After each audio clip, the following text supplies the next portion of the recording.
So this morning, I went downstairs and had a really nice morning with my two boys. My older one is 14, and I was just chatting with him, which a lot of the time he doesn't tolerate. He just gets started. He's just like, oh, Mom, like, do you need to tell me about this stuff?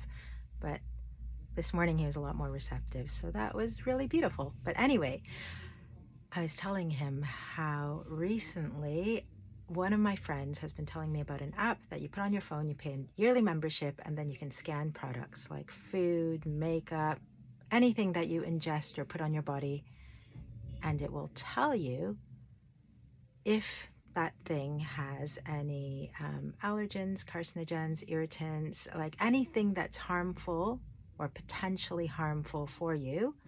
And then with the list of things that it's got in, it will provide links to research about that. And so she loves it. She was like, this is great. I don't have to research everything I buy. I can just scan with this app. So she said, do you know that, like, I went to Waitrose, which is the really posh supermarket here where they've got like all the really fancy high-end things. And she said, at Waitrose, I scanned bread, and so many of them, even the really fancy ones, have got incredibly harmful things in that you would never guess. It's looking like a perfectly harmless, expensive loaf of bread, and it's got something really bad in it for you, carcinogenic. Yeah, causing cancer. So she was surprised by that, but I've always thought of bread as a relatively unhealthy thing anyway. It's so processed. It's made out of flour, which is incredibly processed. It's got loads of gluten in it, which, most people, their digestive systems find it difficult to really deal with that. So it's not great anyway, but this was interesting still, that she was so shocked by this. But then she went on to say, and do you know how bad almost every lipstick is? Like how lipsticks contain incredibly harmful things. And some women wear it all the time, every day, and then they end up ingesting a lot of it. So they're ingesting these incredibly toxic substances every single day. That adds up, and that can cause all kinds of health problems, but they don't even realize it's because they wear lipstick every day. But anyway, so she looked at lipsticks. It changed the lipstick she bought, the perfume she bought. Yeah, you can look at all of your skincare stuff, any product, toothpastes, foundation, whatever, eyeshadow. But when she was talking about these things, what I realized was that all of the cosmetic things, yeah, I just don't buy any of them. I don't wear deodorant. I've never worn deodorant, antiperspirant, perfume. I just don't tend to get many products, and I don't do makeup. Now, this is not because I think it's bad to wear makeup. I don't have any sort of moral judgment around that. I think people should do whatever works for them. But I have ADHD, and I've really struggled with the symptoms for most of my life. And one way that expresses is that I find self-care in terms of personal grooming really challenging, because a lot of it happens on a daily basis. Things like brushing your teeth or washing your face or, washing your hair. So just purely because I don't have the capacity to even consider it. It's never even been an option for me to consider, because all my energy is going into just surviving the day, trying to make sure I'm fed and that my kids are fed, trying to sort of find a path across the floor, and trying to sort of make a way so that all the surfaces in the house aren't covered in total chaos. That kind of thing, that's where my energy goes. It doesn't, and so I find it really difficult even to remember to brush my teeth. Like, It used to be really, really bad. Maybe like, I'd remember maybe twice a week. And I realized that some people are going to find that disgusting and judge me for that. Or I might wear the same clothes for 3 days straight, which, yeah, like day and night, like sleep in them. Like sometimes, like just surviving has been difficult, like functioning on the most basic level. So I'm not going to be like, I don't even like, if I'm not even brushing my teeth or, you know, washing my face on most days, I'm not going to have anything left over to be like completely doing like a face of makeup. I don't brush my hair. I can't even remember the last time I brushed my hair. I don't really go to the hairdressers. I'm not saying these are good things, but this is what my lifestyle has involved for a very long time. So I was telling my son about this. I was like, yeah, it was strange. Like she was saying all these products, and I realized I don't buy perfume, I don't buy deodorant, I don't buy lipstick, I don't buy any makeup at all for my face, except I do get moisturizers and facial oils, stuff like that. I do sort of, I've spent a couple of years experimenting with those things to see if there's anything that just feels good to me and works, like makes my skin feel good. So I have a very few things that I use on my face, and that's it, when I remember to use them. When I told my 14-year-old son this, like how strange it is that for me personally, I just don't use anything that so many people consume so much of, he said, oh, that's people who wear makeup are mostly really either ugly, or they feel ugly, or they're really insecure, and they feel they need that to instantly look better or feel better. And I was like, that's just not true. Some people just, like, people wear makeup for a vast array of reasons, and none of those reasons have to do with some sort of issue with insecurity. But that led to another thing, another point, another conversation, and that is, you know, the people who feel that kind of feeling in themselves, which makes them feel better when they put on makeup because they are judging themselves, or they feel people are judging them, and they have to look a certain way in order to be more accepted or more successful or more admired or more loved or whatever it is. I was like, what is that coming from? I don't think that is a problem with the people. Like, if you feel insecure about how your face is appearing, that is not your problem. That is a problem that's being put on you. Nobody is born and as an infant feels insecure about how their face looks. They usually don't when they're a year old. After a year of existing in the world, they usually don't feel insecure about how their face looks. Maybe 2 years. I don't know where it changes. But the problem is not the person. The problem is what that person is being taught. And those messages come from so many different places. These days, people watch a lot of media. They listen to a lot of media, and they watch a lot of media. And even if you're not listening to somebody who is explicitly saying like, hey, this is how you look better, this is how, and there's a lot of that going on as well, people who teach that kind of thing. But even if you're not listening to someone who is explicitly teaching about how you should look or how to look a certain way, you're still watching shows, movies, adverts, whatever. You get messages all over the place. I'm not even going to say the number of like how many ridiculous thousands and thousands of messages everyone is bombarded with in any given day. And all those messages are portraying to you a certain representation of what success looks like, of what beauty looks like, of what happy looks like. And those messages are wrong. That is not what success, beauty, and happy are. It's just what is being adopted by a ton of people who are mainly interested in getting something from you, whether that's getting you to watch that movie or watch the show. They're like, well, people want to see beautiful people. We're going to put in what everyone thinks of as beautiful. Or it's those messages are being sent to you directly by people who are selling things that are directly linked to, those sorts of false values that are being projected to you.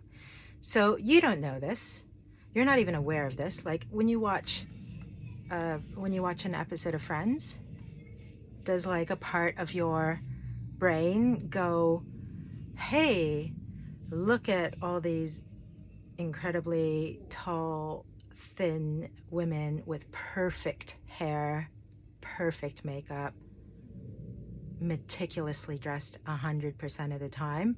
What messages am I taking in from watching these people who are supposedly having this life, that this is entertaining me, but what messages am I taking in about, myself from watching this, about how I should be, what I should aspire to be? Does a part of your brain do that? No, it does not. For most people, it does not. And so what I was saying to my son was, it's not cool to be like everyone is putting on makeup or buying this stuff because they are insecure. Because they are not the problem. They are perfectly natural, normal, and having a healthy response to the toxic messages that they're continuously consuming.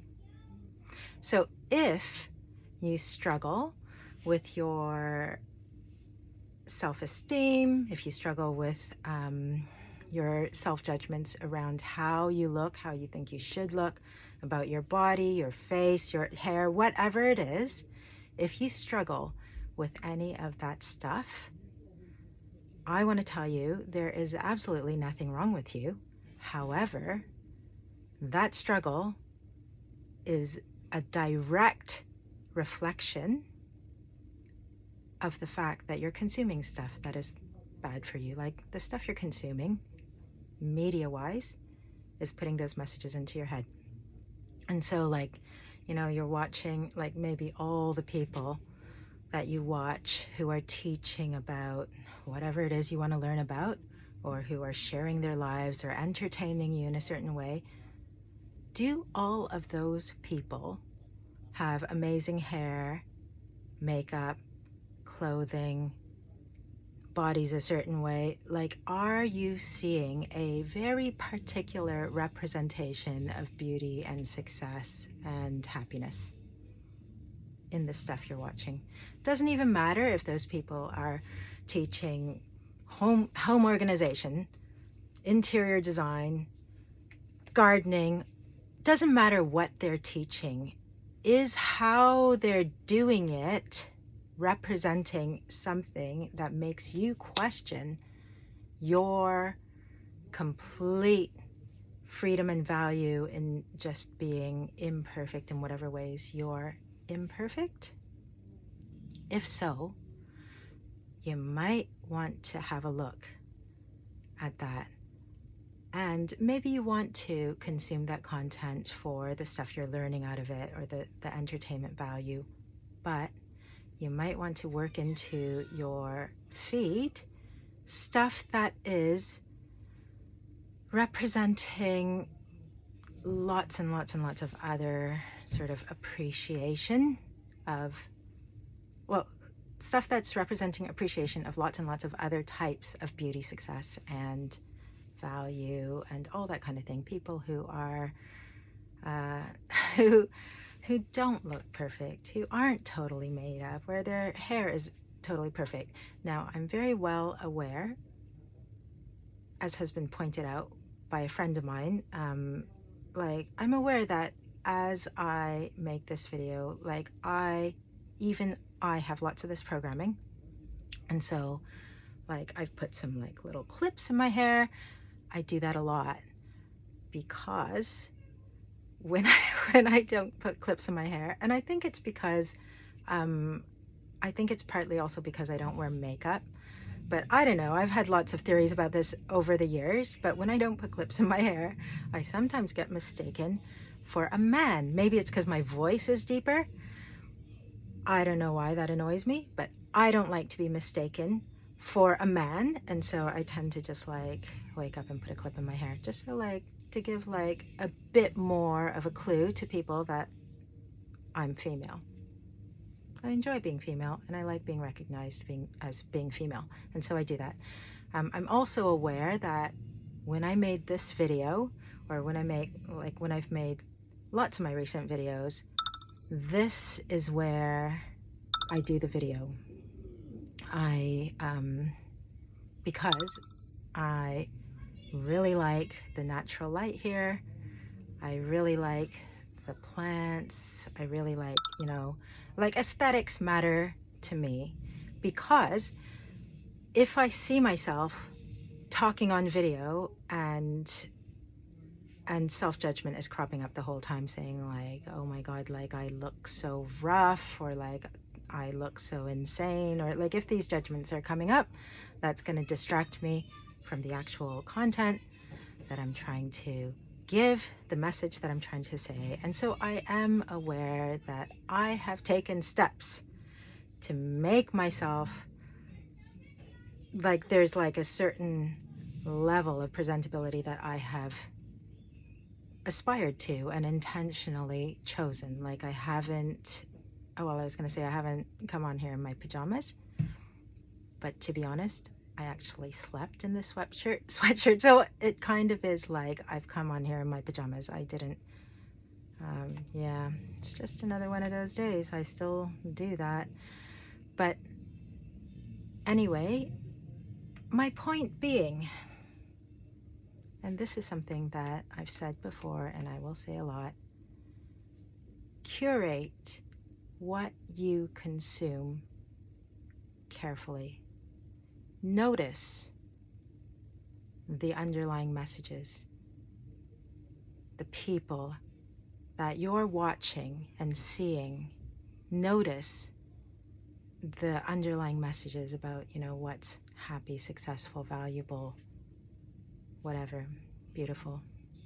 Notice what, messages coming across with that, and be deliberate and intentional about consuming content where it is perfectly acceptable and perfectly appreciated for people to show up without looking perfect, without conforming to a certain standard of beauty or success or whatever it is. Find that stuff. Find people who are teaching passionately about things that you care about, where those people aren't rigidly conforming to some idea of like what is incredibly glamorous or beautiful or whatever that is. And make sure that you get solid in your understanding that a person's value is tremendous and not linked to being perfect in any way, to looking perfect in any way. If you ever struggle with self-judgment around how you look, I think that includes all of us, including myself. But if that's the case, then know that you are responding in a healthy, natural, normal way to the stuff that you're consuming, the stuff you're putting into your mind and your brain and your heart, all that stuff. So if you ate cake all day, nonstop, from morning to night, and you did that day after day after day after day, you would feel pretty sick and unwell. The problem is not feeling sick and unwell. Those are really good messages that you need to know, which are telling you to maybe eat some vegetables, maybe not eat the stuff that's making you throw up all the time. This is not a moral judgment about cake. It's about understanding the messages that are coming from your body, your heart, your mind. If you feel badly about yourself, know that there is nothing wrong with you, but there is something wrong with the balance of what messages you're consuming and have consumed for many, many years. As soon as you start redressing that balance, you will start to feel better about yourself. It's as simple as that. Personally, I think, to use a bit of a cliche, life is too short to spend your energy, your talents, your time feeling badly about yourself. So if you're feeling badly about yourself, remember, the problem is not you. There is nothing to actually feel badly about. Like, whatever it is that, you're feeling badly about, that stuff is actually not the problem. And the problem is what you're consuming. Check it, change it. And another thing, some people might find helpful. I certainly find this helpful, but I have always sort of tried to remember all the time to try to keep an eye on the balance between creating and consuming. So back to the food analogy, just like in any given day, you don't want to be consuming tons more than you're actually using, that you're expending, because that will make you sick. That will make you feel bad, especially if it's sustained over a long period. But if that's your normal lifestyle, that's not going to make you feel good. And similarly, with like the content that you're consuming, like, it's great if you watch something or hear something and it inspires you to do something, to create something. And it's absolutely fine to like watch something just to unwind or whatever, but you gotta watch that balance. So the thing I try to remember all the time is to create more than I consume. So yeah, whatever that looks like for you, and we all create in different ways.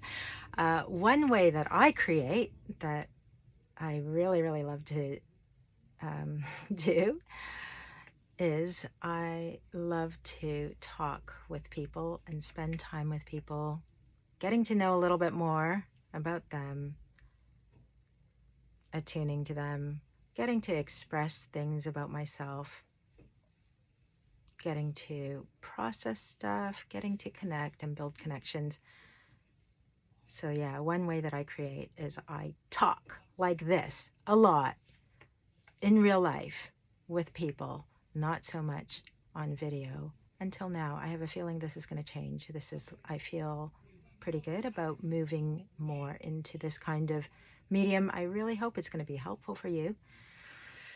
I just really feel for all the people I see and know and encounter who experience a lot of suffering and pain due to self-judgment, due to feeling badly about themselves. It's just not necessary. And that's what this channel is all about. Self-love roadmap. It's why I created it. It's why I'm writing books, very, very short books, so that even if you have ADHD, you have a chance of getting through it. Even if you're not really a self-help type person, you might be able to find one helpful, pick up a little book, leaf through it, find something that inspires you and brings value to your life. So yeah, blessings and love to you, and welcome to Self-Love Roadmap.